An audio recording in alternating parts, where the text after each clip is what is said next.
வணக்கம்.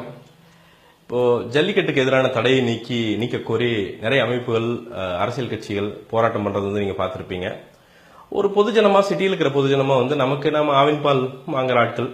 ஸோ எதுக்கு இது மாடை வந்து துன்பப்படுத்துறாங்க, அதுக்கு எதிரான ஒரு ஜட்ஜ்மெண்ட் தானே, அதை ஏன் நீக்கணும் அப்படின்ட்டு வந்து நீங்க கேட்கிற கேள்வி நியாயமானது. ஆனால் உங்களுக்கு மீடியா காட்டுகிறது அப்படிங்கிறது அவ்வளவுதான். மீடியா வந்து பீப் சாங்கும் மற்ற சில பல சர்ச்சைகளும் அதற்கே வந்து மீடியாக்களுக்கு வந்து நேரம் சரியா போயிருது. ஸோ இதை கவர் பண்றதுக்கு வந்து அவங்களுக்கு பெருசா நேரம் கிடைக்கிறது இல்லை. இதுக்கு பின்னாடி வந்து ஒரு மிகப்பெரிய உண்மை, ஒரு மிகப்பெரிய அயோக்கியத்தனம் இருக்குது. இந்த பேன் அப்படிங்கிறது சுப்ரீம் கோர்ட் வந்து இன்னைக்கு ஜல்லிக்கட்டு ஃபர்ஸ்ட் வந்து நிறைய ரெஸ்ட்ரிக்ஷன் போட்டு பண்ணாங்க. அதுக்கப்புறம் பாத்தீங்கன்னா சுத்தமா வந்து தடை பண்ணிட்டாங்க. இந்த தடைக்கு பின்னால் வெளிநாட்டு கம்பெனிகளின் கைக்கூலிகளான என்ஜிஓக்கள் இருப்பதுதான் வந்து நிதர்சனமான உண்மை. இவங்க எதுக்கு ஜல்லிக்கட்டை வந்து பேன் பண்ணணும், அவங்களுக்கு என்ன லாபம் அப்படின்னு கேட்டீங்கன்னா, அந்த ஜல்லிக்கட்டில் கலந்துக்கிற மாடுகள் அப்படிங்கிறது வந்து, அந்த காளைகள் அப்படிங்கிறது வந்து இனவிருத்திக்காக, அதாவது நம்ம கிராமத்துல வந்து பாத்தீங்கன்னா இனவிருத்தி வந்து நடக்கிறது அப்படிங்கிறது, அந்த மேட்டிங் நடக்கிறது வந்து ஃப்ரீயா தான் நடக்கும். அதற்காக யூஸ் பண்ணப்படுகிற அந்த காளைகள், அதெல்லாம் அந்த காளைகள் வந்து பக்காவா பராமரிச்சு, அந்த பராமரிப்புக்கு வந்து ஒரு மகுடம் மாதிரி தான் வந்து அந்த வருட வரும் நடக்கிற ஜல்லிக்கட்டு. இந்த ஜல்லிக்கட்டு அப்படிங்கிறது வந்து நின்று போச்சு அப்படின்னா, அந்த காளைகளுக்கான பராமரிப்பு அப்படிங்கிறது வந்து கொஞ்சம் கொஞ்சமா கம்மியாயிரும். அந்த காளைகளுக்கான பராமரிப்பு கொஞ்சம் கொஞ்சமா கம்மியானா, நம்ம நாட்டு மாடுகளின் இனவிருத்தி அப்படிங்கிறது வந்து கொஞ்சம் கொஞ்சமா கம்மியாகும். இது நம்ம கண்ணுக்கு தெரியவே தெரியாது. டக்குன்னு ஒரு நாள் நடக்காது. ஒரு 5 வருஷம் இல்லாட்டி 10 வருஷத்துல நடக்கும். ஆனா கண்டிப்பா நடக்கும். சரி, இந்த நாட்டு மாடுகளின் இனவிருத்தி கம்மியானா என்னங்க ஆயிரப்போகுது அப்படின்னு கேட்டீங்கன்னா, அதுதான் வந்து என்ஜிஓக்களுக்கும் ஃபாரின் கம்பெனிகளுக்கும் தேவை. ஏன்னா அவங்களுக்கு வந்து மற்ற எந்த பிசினஸ்லயும் வந்து பெருசா லாபம் கிடையாது. அவங்க ஐடென்டிஃபை பண்ணியிருக்கிறது நம்மளுடைய பால் பிசினஸ் அப்படிங்கிறது கிட்டத்தட்ட 1.5 லட்சம் கோடி ரூபாய் பெருமானம் உள்ளது.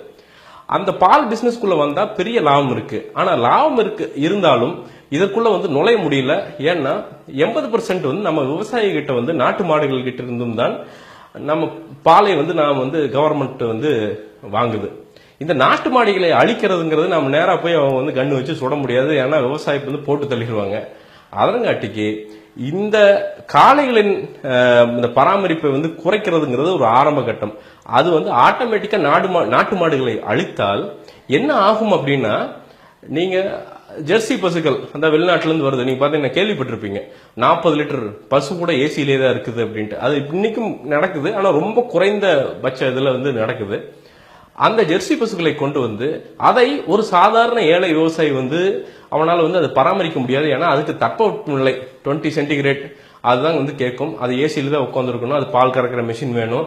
அதுக்கு பராமரிப்பெல்லாம் வந்து கிட்டத்தட்ட வந்து நீங்க வந்து ஒரு பணக்கார பிள்ளையை பாத்துக்கிற மாதிரி தான் வந்து அந்த பசுக்களை வந்து நீங்க பாத்துக்கணும்.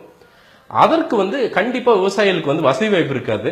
என்ன ஆகும் அப்படின்னா, விவசாயிகளுடைய நிலத்தை ஒரு கட்டத்தில் இந்த மல்டிநேஷனல் கம்பெனிகள் லீஸுக்கு எடுத்து நம்ம இடத்த நம்ம ஊர்லயே வந்து நமக்கு மாட்டா அவன் கடன் தருவான். கடன் வந்து எல்லாத்தையும் அமைச்சு கொடுத்துட்டு, நாங்க வந்து உனக்கு சம்பளம் மாதிரி தர்றோம், உங்க இடத்துல வந்து பாலை மட்டும் தயாரிச்சு கொடுத்துரு அப்படின்னு சொல்லுவான். இதற்கான விஷயங்கள் தான் வந்து இந்த ஜல்லிக்கட்டு தடைக்கு பின்னாடி இருக்கிற ஒரு உண்மை அப்படிங்கிறது இதுதான். இதற்காண்டி தான் இந்த என்ஜிஓக்கள் எல்லாம், அதாவது என்ஜிஓக்கள் போராடுறான் அப்படிங்கிறானுங்க. இவங்களோட போராட்டம் எவ்வளவு பெரிய அயோக்கியத்தனமானது அப்படின்னா, இங்கிருந்து இந்த வருடம் அப்படின்னு நினைக்கிற மாட்டு இறைச்சியின் அளவு அமெரிக்காவுக்கு எக்ஸ்போர்ட் பண்ணுகிற அளவு அப்படிங்கிறது கிட்டத்தட்ட 2 மடங்காக வந்து உயர்ந்திருக்கிறது. அதற்கு ஏன் இவனுங்க எல்லாம் போராடல? இங்கிருந்து எத்தனை அடிமாடுகள் கேரளாவுக்கு போய் கண்டந்துட்டமா வந்து மனசாட்சியெல்லாம் வெட்டி அதை பாக்ஸ்ல அடைச்சு அதுலயும் வந்து குவாலிட்டி பிரிச்சு வந்து டைப்பா பிரிச்சு வந்து அமெரிக்காக்கார அனுப்புறாங்க. அதில் இல்லாத குரூயல்ட்டியா நாம வந்து காளை அடக்குதல் வந்து வந்துட போகுது கிடையவே கிடையாது. ஆனா இவங்களுடைய பாயிண்ட் அது கிடையாது. மாடு செத்தாலும் புழைச்சாலும் இவங்களுக்கு கவலை கிடையாது. இவங்க வந்து மல்டிநேஷனல் கம்பெனிகளுக்காக ஒர்க் பண்ணுகிற கைக்கூலிகள். இந்த கைக்கூலிகளுக்கு வேலை வந்து இதை தடுத்தால் தான் வந்து நம்மளுடைய பால் இண்டஸ்ட்ரிக்குள்ள அவங்களால நுழைய முடியும்.